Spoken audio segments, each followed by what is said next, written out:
여러분들은 이 뱀같이 지혜롭고 비둘기같이 순결하라는 이 말씀을 그동안 어떻게 이해하고 있습니까?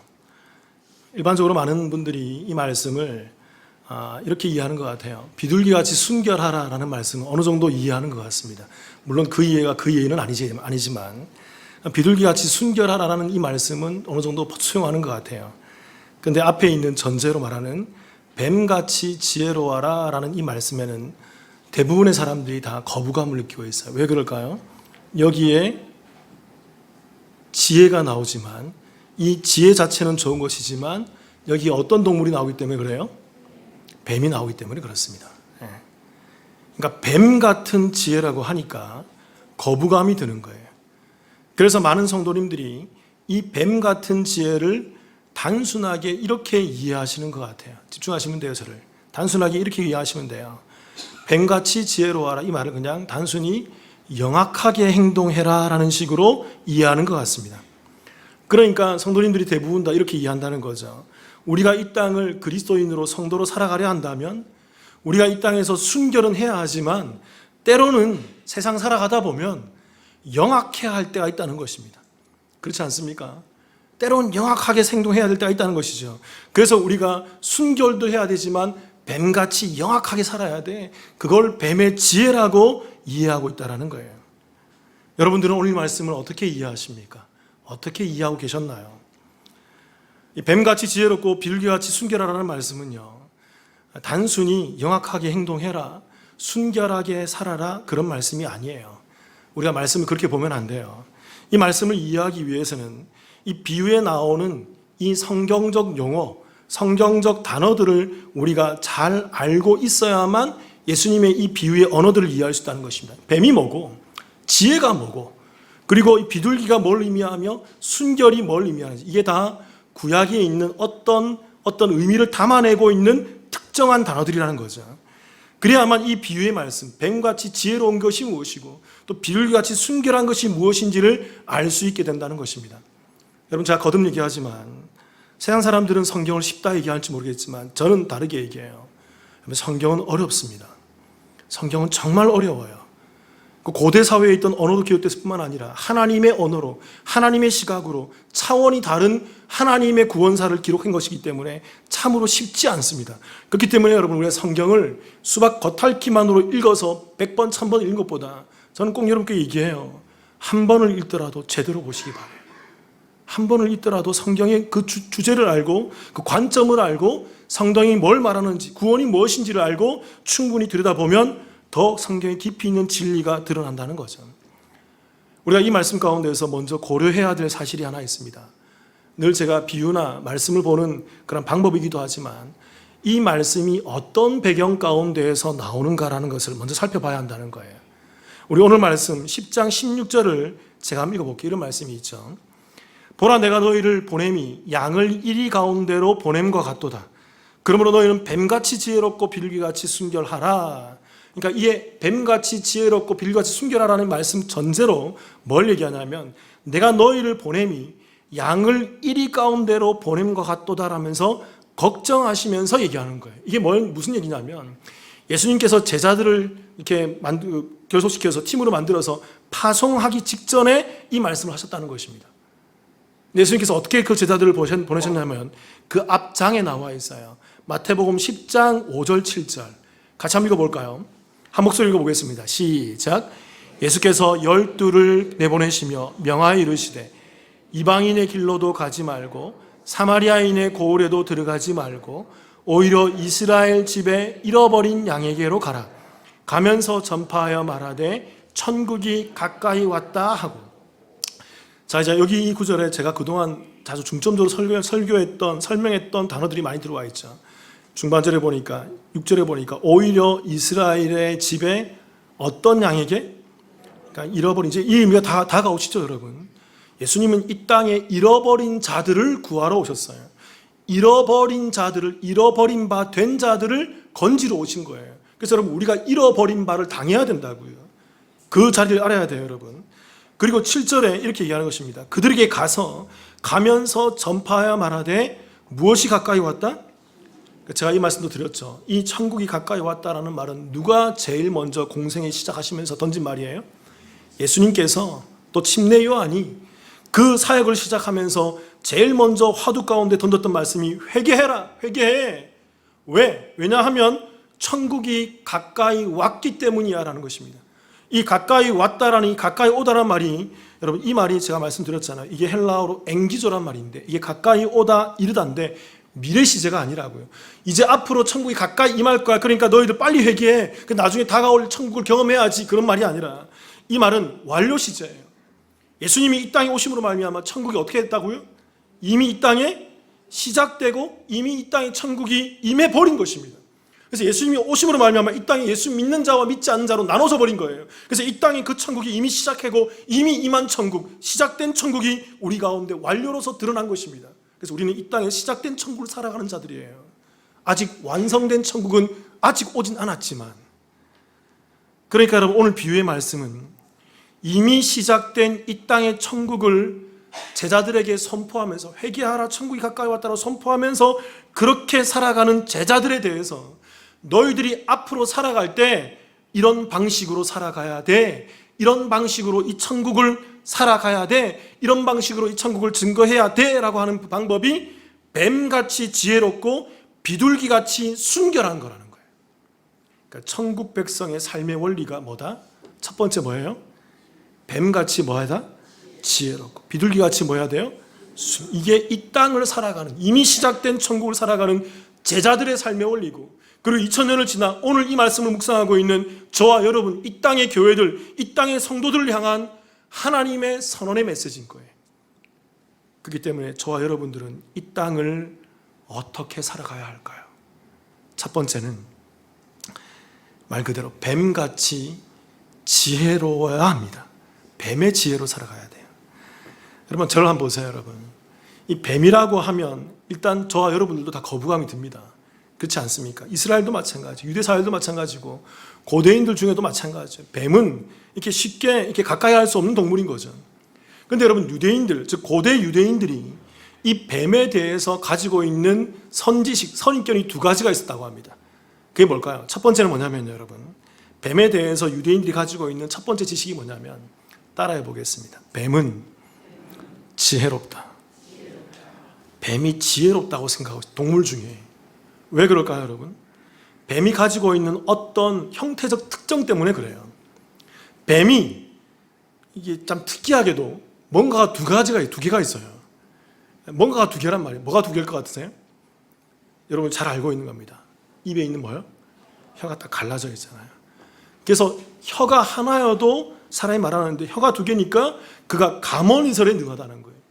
그러니까 지혜로운 말, 사람을 현혹시키는 그런 말을 매우 잘한다라는 인식을 가지고 있는 동물이 바로 이 뱀이라는 그 인식을 가지고 있었다는 것입니다. 그래서 이 형태적 특징 때문에 첫 번째로 뱀은 지혜롭다라는 인식을 가지고 있다는 거예요. 또 두 번째로 이 고대 유대인들이 가지고 있었던 뱀에 대한 특징은 뭐냐면, 따라해 보겠습니다. 뱀은 간교하다. 여러분 이 뱀이 간교하다고 할 때 떠오르는 말씀이 없어요? 창세기 3장 1절 한번 보겠습니다. 3장 1절 같이 한번 읽어볼까요? 시작. 그런데 뱀은 여호와 하나님이 지으신 들짐승 중에 가장 간교하니라. 뱀이 여자에게 물어 이르되 하나님이 참으로 너희에게 동산 모든 나무의 열매를 먹지 말라 하시더냐. 여러분 이 말씀이 매우 중요해요. 오늘 말씀을 이해하기 위해서는. 그러니까 뱀이 여호와 하나님께서 지으신 모든 짐승들 중에, 모든 그 피조물들 중에 가장 뭐하다? 간교하다는 것입니다. 그래서 그가 그 뒤에 구절 보세요. 뱀이 그 하와 그 여자에게 물어 이랬을 때, 여러분 이게 히브리 원어로 보면요 매우 유려한 채로 되어 있어요. 매우 이게 구렁이 담 넘어간다 그러잖아요. 사람에게 탁 타가지고 부드럽게 사람을 어프로치하면서 사람을 탁 감싸는 그런 느낌을 주는 어법으로 되어 있어요. 그래서 이렇게 얘기하는 거죠. 하나님이 참으로 너희에게 동산 모든 나무의 열매를 먹지 말라 하시더냐. 이게 뱀의 언어예요. 왜 그럴까요? 뱀은 여호와 하나님이 지으신 들짐승 중에 가장 뭐하기 때문에 간교. 또 하나 첫 번째로 이스라엘 백성이 갖고 있던 것처럼 뱀은 또 뭐하기 때문에 지혜롭기 때문에. 여러분 이 의미가 여기에 다 들어가 있어요. 오늘 우리가 읽었던 창세기 3장 1절에 있는 이 말씀, 이 간교한이라는 이 말씀이, 뱀이 여호와 하나님께 지으신 모든 저주들 중에 가장 간교한이라는 간교한이라는 말씀이 히브리어로 이게 아롬이란 말이에요. 근데 여러분, 이게 중의적 의미입니다. 성경의 언어 가운데 이런 것들이 꽤 있어요. 자, 몇 가지 설명한 단어들이 좀 있죠.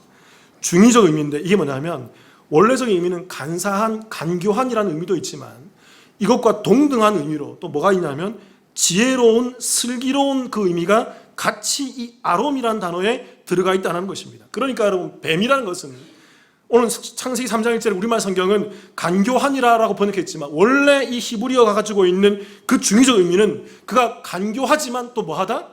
지혜롭다라는 거예요. 그런 지혜와 간교를 동시에 가지고 있는 그런 독특한 존재였다는 것입니다. 그리고 여러분, 이 아롬이란 단어, 이 히브리어 아롬이란 단어를 오늘 예수님께서 말씀하시는 뱀같이 지혜롭거라는 말할 때 그 마태복음 10장 16절에 신약의 언어인 헬라어로 번역하면 똑같은 단어예요. 그걸 헬라어로 번역하면 푸호리모스란 말이에요. 같은 말이에요. 똑같은 말이에요. 아롬과 푸흐로니모스란 말은 똑같은 단어라는 거죠. 동의한 거예요.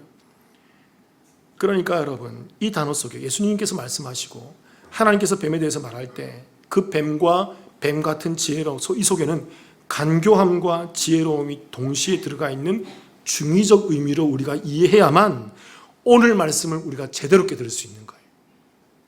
자, 이것 때문에 너무 고심했어요. 이것 때문에.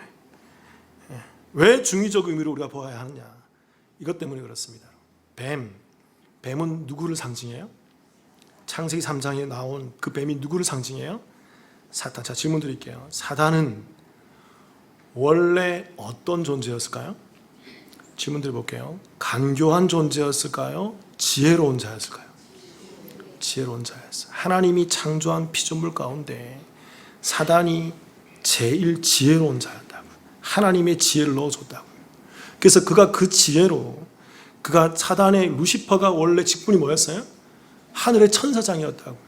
그 천사장, 천사들을 관리하는 천사장이었고 하나님을 찬양하며 하나님을 높이며 하나님을 경외하는 자였다고요.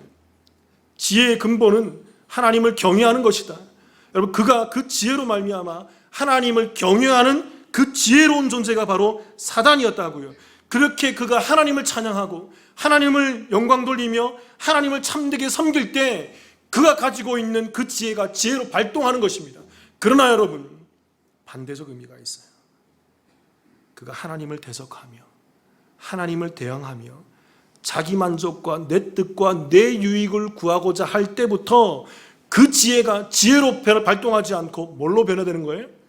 간교함으로 전락하게 되는 거예요.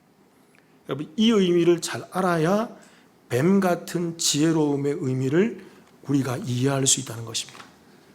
그렇게 여러분, 오늘 예수님께서 제자들을 파송하시면서 너희는 이 시작된 천국을 살아가면서 이 땅에 내가 옴으로 말미암아 시작되어 버린 이 천국을 살아가면서 너희들은 뱀같이 지혜로워야 한다는 이 말씀의 의미는 이 시작된 천국을 살아가는 이 제자들과 성도들은 이 땅에서 하나님만을 섬기며 하나님만을 찬양하며 하나님만을 경외하며 하나님만을 높이는 그 지혜로운 삶을 살아야 한다는 것입니다. 그게 뱀이 원래 가지고 있었던 그 지혜의 의미라는 것입니다. 그런데 그와 동시에 이 뱀같이 지혜로워야 한다는 그 의미는 이걸 또 그 반대적인 의미를 상기시키고 있는 거예요. 그 뱀이 타락했어. 그 뱀이 그 지혜로 하나님을 찬양하고 하나님께 영광 돌리는 삶을 살았어야 되는데 그 지혜가 아닌 자기 만족과 자기 유익과 하나님을 대적하고 하나님에 반하는 그 삶을 살아가기 위해서 그에게 있는 지혜를 발동할 때에는 그것은 간교함으로 나오게 돼 있는 거야. 그러니까 너희는 간교함으로 나아가지 말고 어디로 나아가라? 지혜로 나아가라. 이것이 뱀같이 지혜롭거라는 말씀에 성경이 담고 있는 정확한 의미라는 거예요. 성도는 어떻게 이 땅을 살아가야 할까요? 두 번째는 그럼 뭡니까, 여러분? 뱀같이 지혜롭고, 두 번째는 뭐죠? 비둘기같이 순결해야 합니다. 자, 이것은 신대원 때 우리 학교 교수님께서 그때 알려주신 그런 그 해석이었는데, 이 해석을 저는 고수합니다. 이게 뭐냐면요, 우리는 여러분 이 성경에서 비둘기같이 순결해야 한다 할 때 이 두 가지 이 단어를 알아야 돼요. 비둘기가 성경에서 어떤 의미를 가지고 있고 순결이라는 단어가 성경에서 어떤 의미인지를 알아야만 이 비둘기같이 순결하다는 이 의미를 정확히 이해할 수 있다는 거예요. 당시 예수님께서 얘기할 때는 신약이 기록되지 않았죠. 구약만 있었어요. 그때 성경은 구약입니다. 그때 당시 구약에 이 비둘기는, 질문 들어볼게요. 비둘기 하면 떠오르는 게 뭘까요? 유대인들이 뭐가 떠오를까요? 뭐 여러 가지가 떠오를 수 있어요. 맞아요. 뭐 떠오를 수 있어요. 근데 여러분, 일반적으로 유대인들은 제사 드리는 사람들이에요. 비둘기 하면 떠오르는 게 뭘까요? 제사죠. 여러분, 비둘기는 제사 드릴 때 제물로 쓰이는 것입니다. 그런데 여러분, 독특한 게 하나 있어요. 이 비둘기는 어떤 특별한 어떤 위치에 있는 사람들만이 드릴 수 있었어요. 누구만이 드릴 수 있었을까요? 잘 알죠, 여러분. 어떤 사람? 가난한 사람들이. 말씀 하나 볼게요. 레위기 12장 8절입니다.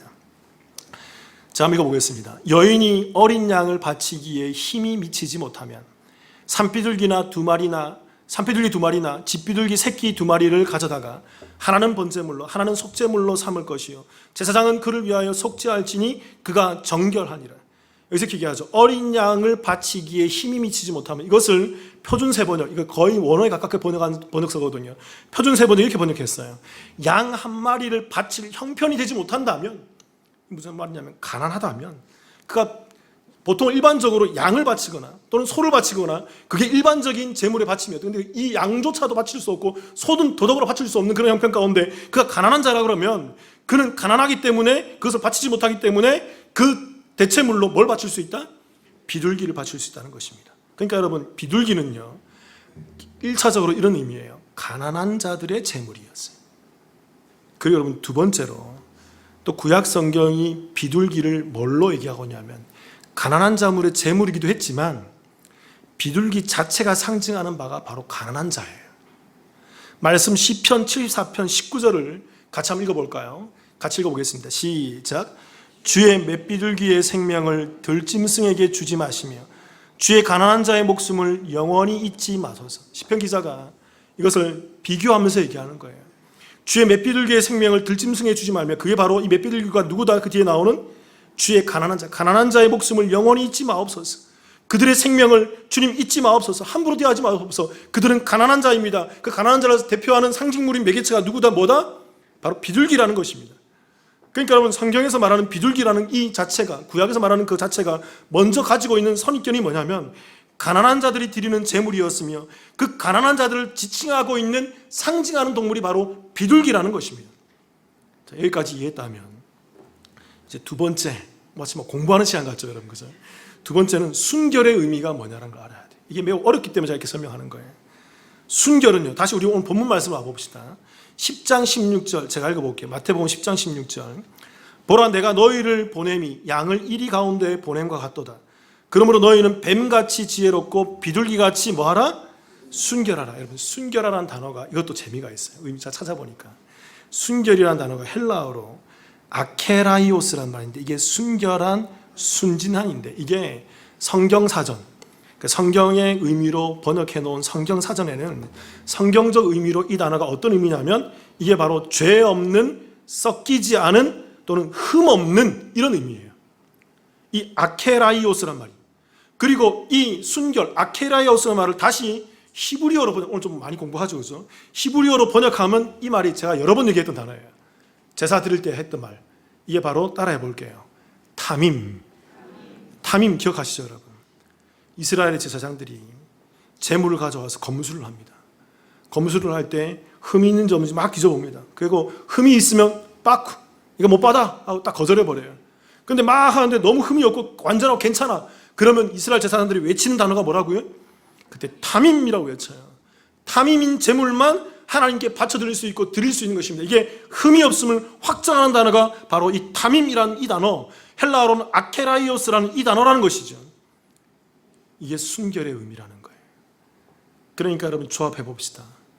비둘기같이 순결하라는 이 말씀이 가지고 있는 성경적 의미는, 여러분, 이 비둘기는 그 자체로서 구약적 제물을 떠올리게 하고 그 지닌 바 속뜻은 뭐냐면 그 가난한 자, 연약한 자를 의미하는 것입니다.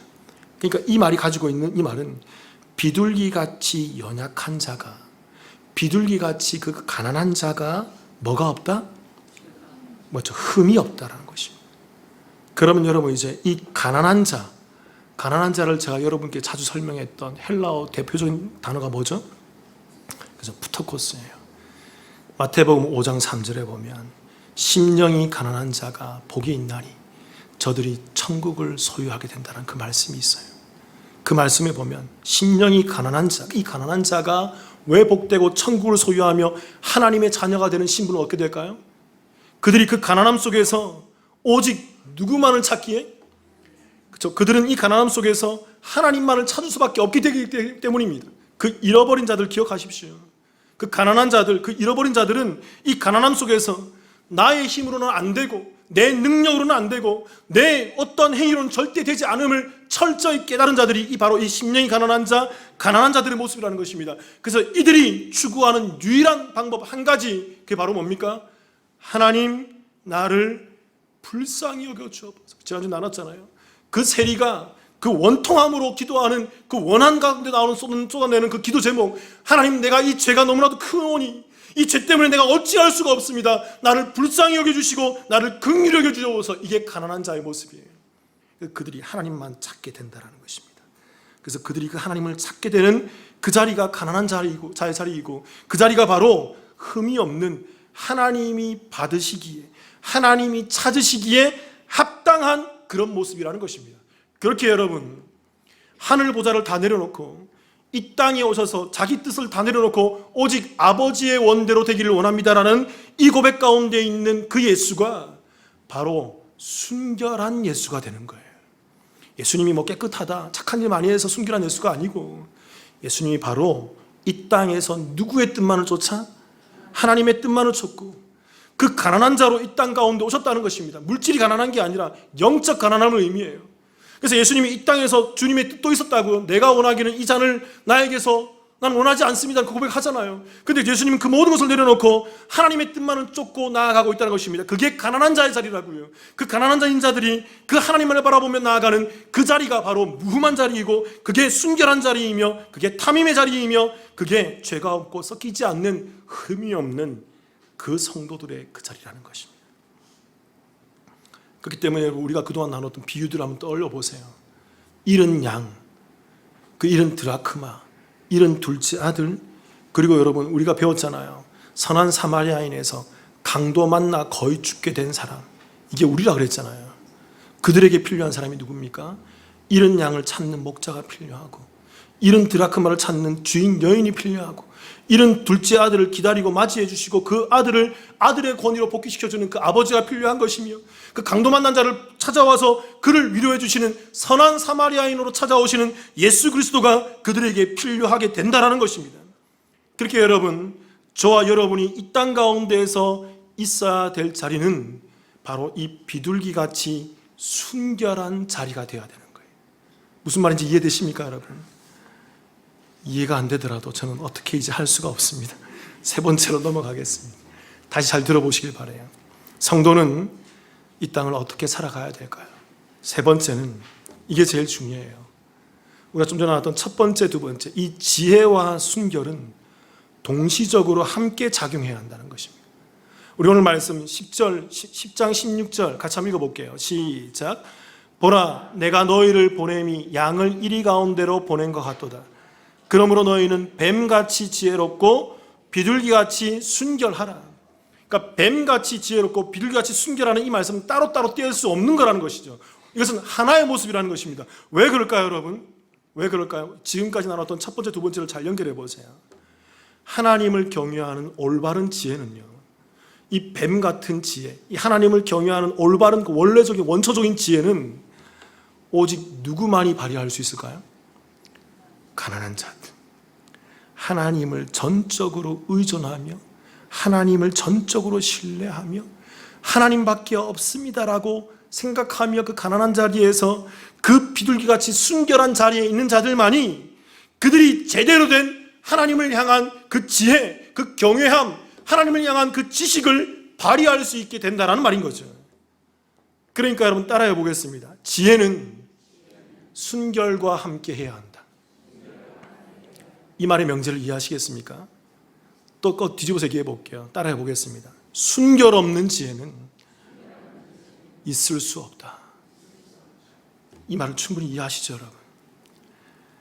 좀 시기가 지났지만 매스컴에 한때 어떤 한 교회가 땅을 판 사건이 매스컴에 크게 대두가 되어서 꽤 많이 뉴스에 나왔어요. 이 교회가 땅이 뭐 좀 대단했던 것 같아요. 꽤 비쌌지만 정부와 시가 어떤 계획 가운데 이 땅을 좀 팔라고 이렇게 하니까 다른 사람들은 다 팔았는데 이 교회만 안 팔고 있었던 거예요. 그래서 이 교회가 정부와 시를 대상으로 시위와 농성과 플랜카드를 붙이고 대단한 그런 일들을 벌였어요. 결국 이 교회가 땅을 팔았을까요? 안 팔았을까요? 알잖아요, 여러분. 땅을 팔았어요. 시세보다 막대한 이익을, 정말 어마어마한 이익을, 아마 대한민국에서 역대급인 그런 시세 차익을 남기면서 그 교회가 땅을 팔았어요. 그럼 세상이 볼 때는 이렇게 내 땅을 이렇게 막대한 이익을 창출하고 파는 것이 뭐예요? 세상에서는 이게 지혜예요. 이걸 잘했다라고 생각해요. 세상 사람들이 볼 때는 이것은 참 지혜롭게 잘했는데 어떻게 그렇게 팔아? 나도 가르쳐줘. 나도 그 방법 가르쳐줘. 세상 사람들이 그렇게 알려달라고 그런다고요. 그런데 여러분, 우리가 오늘 배웠듯이 뱀같이 지혜롭고 하나님을 향한 지혜를 가지고 있는 사람들과 비둘기같이 순결하라, 하나님만을 전적으로 의존해야 되는 그 교회와 그 성도들이, 하나님만을 의지하며 살아가서 하나님을 경외해야 되는 그 성도들이, 그 교회가 세상의 지혜로, 세상의 방식으로, 세상의 힘으로, 세상의 능력으로 이익을 얻어낸다는 것이 과연 이게 이 땅을 살아가는 교회의 모습이고 이 땅을 살아가는 성도의 모습일까요? 이걸 교회라 그러고 이걸 성도라 그러고 이것을 뱀같이 지혜롭고 비둘기같이 순결했다고 말할 수 있는 걸까요? 아니요, 여러분. 이들은 간교했어요. 여러분, 이들은 불결했어요. 성도들은 전적으로 하나님을 의지하는 그 방법 가운데, 전적으로 하나님을 의지하는 그 모습 가운데에서 하나님만을 높여드리는 그 지혜로운 말, 하나님만을 경외하는 그 지혜로움을 쏟아내야 되는 거예요. 그게 저와 여러분의 뱀같이 지혜롭고 비둘기같이 순결해야 되는 이 시작된 천국을 살아가는 성도의 삶의 양태라는 것이죠. 오늘 본문에서 예수님께서는 이 뱀의 지혜와 비둘기의 순결을 말씀하시면서 마지막에 이런 말씀을 하세요. 마태복음 10장 18절 한번 읽어볼까요? 시작. 또 너희가 나로 말미암아 총독들과 임금들 앞에 끌려가리니 이는 그들과 이방인들에게 증거가 되게 하려 하십니다. 정확히 이 시대의 상황을 얘기해요. 너희들이 이 땅을 시작된 천국을 살아가면서 나를 증거하며 살아가다 보면 너희들이 세상의 권력 앞에 서게 될 때가 있단다. 그 총독들과 임금 앞에, 세상의 힘 앞에 너희들이 끌려가서 그들 앞에 서게 될 때가 있을 거야. 근데 그때 다시 띄워보세요. 10장 18절. 끌려가리니 이는 그들과 이방인들에게 뭐가 되게 하리니? 하나님을 증거하기 위함에 그렇게 세웠다는 것입니다. 저와 여러분들은 그들에게, 그 이방인들에게, 세상 권력들에게 하나님을 높이고 하나님을 증거하는 그 삶을 살아가야 하는 것입니다. 그 간교함과 그 불결함으로 대하지 말고 그 지혜와 그 순결함으로 나아가야 되는 것이죠. 그리고 19절 제가 읽어볼게요. 너희를 넘겨줄 때 어떻게 또는 무엇을 말할까 염려하지 말라. 그때 너희에게 할 말을 하나님께서 그때 우리 가운데 그 뱀같이 지혜롭고 비둘기같이 순결할 수 있도록 하나님께서 우리에게 어떤 말을 넣어주신다는 것입니다. 우리에게 어떤 작용을 하신다는 거예요. 그게 20절의 말씀이에요. 같이 한번 읽어볼게요. 시작. 말하는 이는 너희가 아니라 너희 속에서 말씀하시는 이 곧 너희 아버지의 성령이지. 너희 안에 있는 성령, 내주하시는 성령님이 너희가 뱀같이 지혜롭도록 비둘기같이 순결하도록 그 하나님만을 전적으로 의지해서 세상의 방법이 아니라 세상의 그런 힘이 아니라 하나님을 의지하는 그 자세로 하나님의 이름을 높일 수 있는 그 지혜의 말, 지혜의 언어, 지혜의 행동, 그 지혜의 삶을 이 땅에 시작된 천국을 살아갈 수 있도록 그 삶을 성령님께서 너희 안에서 내주하시면서 주장해 주신다라는 거예요. 그들이 성도예요. 그들이 예수 믿는 자라고요. 사랑하는 성도 여러분, 저와 여러분이 이 시작된 천국과 아직 도래하지 않은 이 시간 속에서 이 이미와 아직의 이 참으로 신비한 이 시간 속에서 하나님만을 높여드는 그 지혜로 살아가시기를 주님의 이름으로 축원합니다. 그 지혜는 전적으로 내가 가난한 자에서 하나님만을 전적으로 의지하는 그 순결함 가운데 나오는 거예요. 그 비둘기같이 순결한 자이기를 주님의 이름으로 축원합니다. 같이 기도하시겠습니다.